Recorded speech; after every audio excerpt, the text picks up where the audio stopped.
आंगनबाड़ी बहनों के महाहड़ताल से घबरा गई सरकार। 2 महीने के बाद भी जारी है आंगनबाड़ी बहनों का महाआंदोलन। क्या आंगनबाड़ी बहनों की मांगों के आगे झुकेगी सरकार? नमस्कार आंगनबाड़ी सेविका सहायिका मिनी बहनों, स्वागत है आप सभी का हमारी आज की इस बेहद महत्वपूर्ण और खास वीडियो में। आज की इस वीडियो को देश भर की आंगनबाड़ी बहनों को पूरा जरूर देखना चाहिए। इस वीडियो के माध्यम से आपको लाखों आंगनबाड़ी बहनों की एकता दिखेगी, उनका जज्बा दिखेगा, उनका हौसला देखने को मिलेगा। आंगनबाड़ी बहनों के 48 साल के इतिहास में पहली बार कई बड़ी घटनाएं घट रही हैं, सरकार की तरफ से भी और आंगनबाड़ी बहनों की तरफ से भी। आंगनबाड़ी बहनों के साथ कई ऐसी घटनाएं इतिहास में पहली बार हो रही हैं। तो अब से पहले देश के किसी भी राज्य में कहीं पर भी ऐसा नहीं हुआ है। तो पूरी वीडियो को पूरा ध्यान से अंत तक जरूर देखिएगा और वीडियो को देखने के बाद इस वीडियो को ज्यादा से ज्यादा शेयर करिएगा, ताकि हमारी इन आंगनबाड़ी बहनों का आंदोलन सफल हो सके और आंगनबाड़ी बहनों की मांगे पूरी हो सके। इसी लेटर के माध्यम से आपको पूरी जानकारी मिलने वाली है, तो इस लेटर को ध्यान पूर्वक देखिएगा और इसकी लिखी गई एक एक बातों को समझने का प्रयास करिएगा। भले ही यह लेटर बिहार राज्य आंगनबाड़ी संयुक्त संघर्ष समिति के द्वारा जारी किया गया, यानी कि बिहार की आंगनबाड़ी बहनों के लिए जारी किया गया हो, लेकिन देश भर की आंगनबाड़ी बहनों को इस लेटर को पूरा जरूर देखना चाहिए और समझना चाहिए कि किस तरीके से आंगनबाड़ी बहनें अपने हक के लिए, अपनी मांगों को लेकर अड़ी हुई हैं, डटी हुई हैं और सरकार को झुकने पर विवश कर रही है। देखिएगा, बिहार राज्य आंगनबाड़ी संयुक्त संघर्ष समिति के द्वारा यह लेटर 27/11/2023 को लिखा गया है। अभिनंदन पत्र के नाम से यह महत्वपूर्ण लेटर लिखा गया। यहाँ पर देख सकते हैं संयोजक मंडल में कौन कौन है, कुमार बिंदेश्वर सिंह जी और मीना कुमारी जी।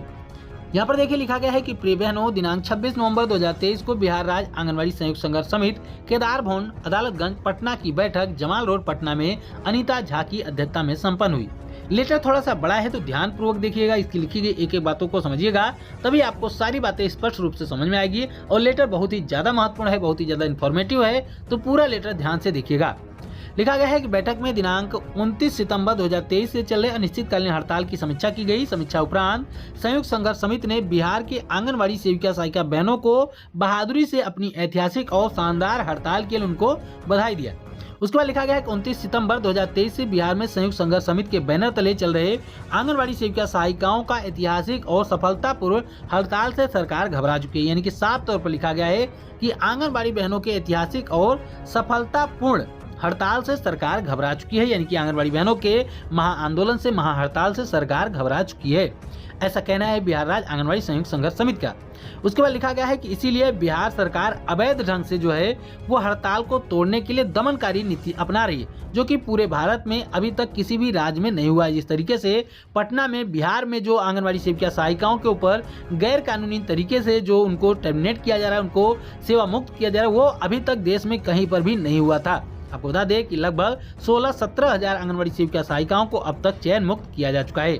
आगे लिखा गया है कि पटना में 4 दिनों तक 96 घंटे तक शांतिपूर्ण तरीके से घेरा डालो डेरा डालो महापड़ाव कार्यक्रम के दौरान हजारों आंगनबाड़ी कार्यकर्ताओं को बेरहमी से पीटा गया, वाटर कैनन का प्रयोग किया गया, नेताओं को पीटा गया, सड़कों पर घसीटा गया, फिर गिरफ्तार किया गया। महिलाओं के चीरहरण भी किए गए। 15 नामजद सहित हजारों अज्ञात सेविका सहायिकाओं के ऊपर, अभिभावकों के ऊपर केस भी दर्ज किया गया। हजारों लोग घायल हुए, दर्जनों के हाथ पैर टूट गए। वाटर कैनन के प्रयोग के दौरान कई सेविका सहायिकाओं को बिजली के झटके भी महसूस हुए। एक सेविका बेहोश हो गई, जिसे अस्पताल में भर्ती कराया गया। पिटाई के कारण ही एक सहायिका का इलाज के दौरान मृत्यु भी हो गई। महापड़ाव के बाद भी दमन चक्र जारी है। सरकार के बयान के मुताबिक अभी तक 15,000 से अधिक आंगनबाड़ी सेविका सहायिकाओं को गैर कानूनी ढंग से चयन मुक्त किया गया है। हड़ताल करने वाली सेविका सहायिकाओं को चयन मुक्त की धमकी देकर, चयन मुक्त की अवैध पत्र घरों पर चिपकाकर मानसिक प्रताड़ना देते हुए काम पर वापस लाने की कोशिश की जा रही है। इस कृत्य के कारण एक सहायिका का हार्ट अटैक से मृत्यु भी हो गया। इसके बाद लिखा गया है कि अधिकारी संयुक्त संघर्ष समिति के नेताओं का नाम लेकर उनकी हड़ताल से वापसी की झूठी खबर भी फैला रहे हैं। यह सब होने के बावजूद भी सरकार 25% सेविका सहायिकाओं को भी काम पर वापस लाने में कामयाब नहीं हो पाई है।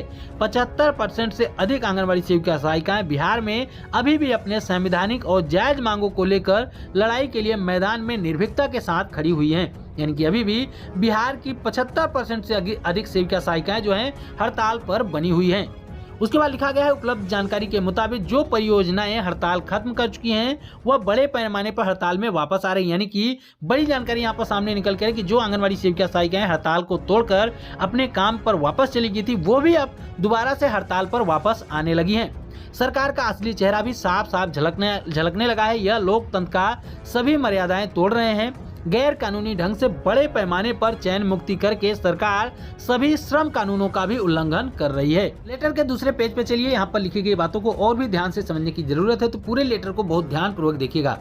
लिखा गया है कि समाज कल्याण मंत्री एवं प्रधान सचिव मजदूरों के संवैधानिक अधिकारों को कुचलते हुए बेशर्मी के साथ हड़ताल वापसी के उपरांत वार्ता की राजशाही और गैर जिम्मेदाराना बयान दे रहे हैं और हड़ताली यूनियनों से वार्ता करने से इनकार कर रहे हैं। जैसा कि आपने तमाम वार्ताओं के माध्यम से जो निर्णय निकल के सामने आया उसके माध्यम से आपने देखा कि वहाँ पर साफ तौर से मंत्री जी यह कहते हुए नजर आए कि जब तक आंगनबाड़ी बहनों की हड़ताल समाप्त नहीं होगी तब तक आंगनबाड़ी बहनों के साथ कोई भी वार्ता नहीं की जाएगी। इसके अलावा जो न्यूज़पेपर में मंत्री जी का जो बयान छपा हुआ था उसमें भी यही बात साफ तौर पे लिखी गई थी, जब तक आंगनबाड़ी बहनें हड़ताल तोड़कर काम पर वापस नहीं आएंगी तब तक उनके यूनियनों से कोई भी वार्ता नहीं की जाएगी। उसके बारे में यहाँ पर लिखा गया है कि हड़ताल वापसी के उपरांत ही जो वार्ता करने की बात कही जा रही है वो राजशाही और गैर जिम्मेदाराना है और हड़ताली यूनियनों से जो वार्ता करने से इनकार किया जा रहा है वो भी गलत है।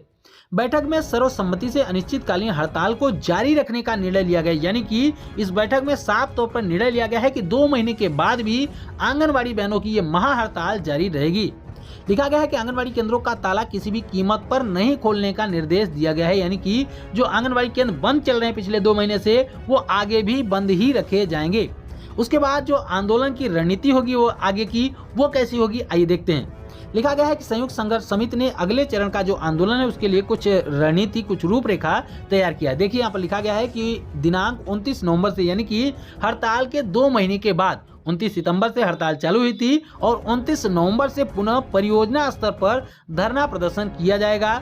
डीपीओ सीडीपीओ को गैर कानूनी चयन मुक्ति वापस कराने का तुरंत वार्ता करने की मांगों को लेकर पत्र भी लिखा जाएगा। यानी कि ये जो 29 सितंबर से जो है लगातार आंगनबाड़ी बहनें फिर से परियोजना कार्यालयों के बाहर प्रदर्शन करेंगी। उसके अलावा सीडीपीओ और डीपीओ को जो आंगनबाड़ी बहनों की चयन मुक्ति की जा रही है उसको लेकर वापसी करने को लेकर लेटर भी लिखा जाएगा। उसके बाद 1 और 2 दिसंबर 2023 को सैकड़ों की संख्या में आंगनबाड़ी सेविका और सहायिकाएं सभी एमएलए और मंत्री के निर्वाचन क्षेत्र कार्यालय के सामने जवाब मांगो प्रदर्शन करेंगी। यानी कि जो 1 और 2 दिसंबर होगा उसके दिन आंगनबाड़ी बहनें क्या करेंगी कि जो तमाम मंत्री हैं, विधायक हैं, एमएलए हैं, उन सभी के ऑफिस के बाहर जो है वो प्रदर्शन करेंगी, वहां पर जवाब मांगों का नारा लगाएंगी। उसके बाद लिखा गया है 10 दिन के अंदर सरकार चयन मुक्ति रद्द करके वार्ता के लिए तैयार नहीं होती है तो संयुक्त संघर्ष समिति बैठक करके मंत्रियों के घरों के सामने चयन मुक्ति एवं सभी सेविका सहायिकाओं का पड़ाव समेत कई कार्रवाई की जाएंगी। यानी कि अगर 10 दिनों के अंदर सरकार चयन मुक्ति को रद्द नहीं करती है, वार्ता करने के लिए तैयार नहीं होती है तो संयुक्त संघर्ष समिति बैठक करके मंत्रियों के घरों के सामने जो है चयन मुक्त एवं सभी सेविका सहायिकाओं का महापड़ाव लगाएगी। यानी कि जो आंगनबाड़ी सेविका सहायिकाएं चयन मुक्त की गई वो भी और जो चयन मुक्त नहीं की गई, जो हड़ताल पर है वो भी मंत्रियों और विधायकों के घरों के सामने बैठेंगी। उसके आगे लिखा गया है कि संयुक्त संघर्ष समिति बिहार की सभी आंगनबाड़ी सेविका सहायिकाओं से अपील करती है कि वह हड़ताल को मजबूती से जारी रखें। यानी कि आंगनबाड़ी बहनों से हड़ताल पर बने रहने की अपील की गई है। जो हड़ताल छोड़कर गई है उनसे भी विनम्र निवेदन है कि अपनी बहनों की जिंदगी से खिलवाड़ करने वाली और तानाशाह सरकार को सबक सिखाने और अपनी जायज मांगों को लेने के लिए यह धर्म युद्ध में तुरंत वापस आ जाइए। उसके बाद कहा गया है कि बिहार की सभी आंगनबाड़ी यूनियनों से भी हम अपील करते हैं कि हमारी जनवादी अधिकार की इस लड़ाई में शामिल हो जाइए। उसके बाद कहा गया है कि बिहार के सभी ट्रेड यूनियन एवं किसान संगठनों और अन्य जन संगठन एवं राजनीतिक दलों को उनकी समर्थन के लिए हम धन्यवाद करते हैं। यानी कि जिन संगठनों के द्वारा आंगनबाड़ी बहनों के आंदोलन का समर्थन किया गया उनको धन्यवाद दिया गया है। उसके बाद कहा गया है कि और निवेदन करते हैं कि वह तन मन धन से यह आंदोलन का समर्थन जारी रखें। यानी कि जिन्होंने आंगनबाड़ी बहनों के आंदोलन को समर्थन दिया है वो भी आगे भी आंगनबाड़ी बहनों के इस आंदोलन में साथ दें।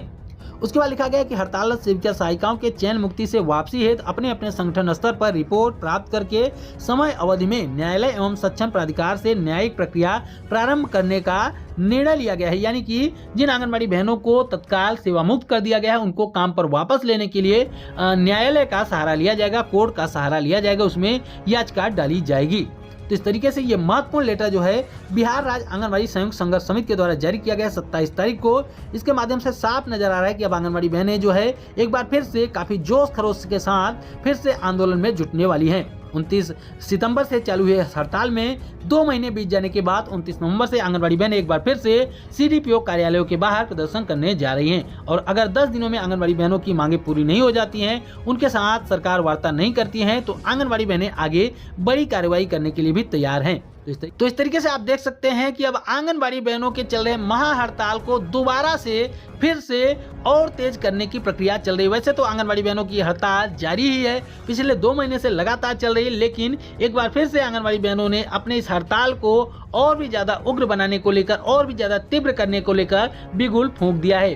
पिछले 29 सितंबर से चालू इस हड़ताल में 2 महीने के बाद 29 नवंबर से आंगनबाड़ी सेविका सहायिकाएं एक बार फिर से अपने इस आंदोलन में तेजी लाने का काम कर रही हैं। पिछले कुछ दिनों से देखने को मिल रहा था कि आंगनबाड़ी बहनों का यह आंदोलन धीरे धीरे ठंडा होता नजर आ रहा था, क्योंकि बीच में कुछ त्योहार पड़ गए थे। उसकी वजह से भी आंगनबाड़ी बहनों ने थोड़े से आंदोलन में नरमी दिखाई थी। उसके बाद तमाम संगठनों के द्वारा आंगनबाड़ी बहनों के हड़ताल से वापस आने की भी सूचना प्राप्त हुई थी और लगातार सरकार जो है आंगनबाड़ी बहनों को चयन मुक्त भी कर रही थी, जिसको लेकर भी आंगनबाड़ी बहनें कहीं न कहीं हड़ताल में तेजी देखने को नहीं मिल रही थी आंगनबाड़ी बहनों के इस हड़ताल में। लेकिन एक बार फिर से अब बिहार राज्य आंगनबाड़ी संयुक्त संघर्ष समिति के द्वारा एक लेटर के जारी करके आंगनबाड़ी बहनों के आंदोलन को तेज करने को लेकर, फिर से तेज करने को लेकर जो है वो लेटर जारी कर दिया गया है। अब एक बार फिर से आंगनबाड़ी बहनों का यह आंदोलन कल के दिन से उग्र होता हुआ, तेज होता हुआ नजर आ रहेगा।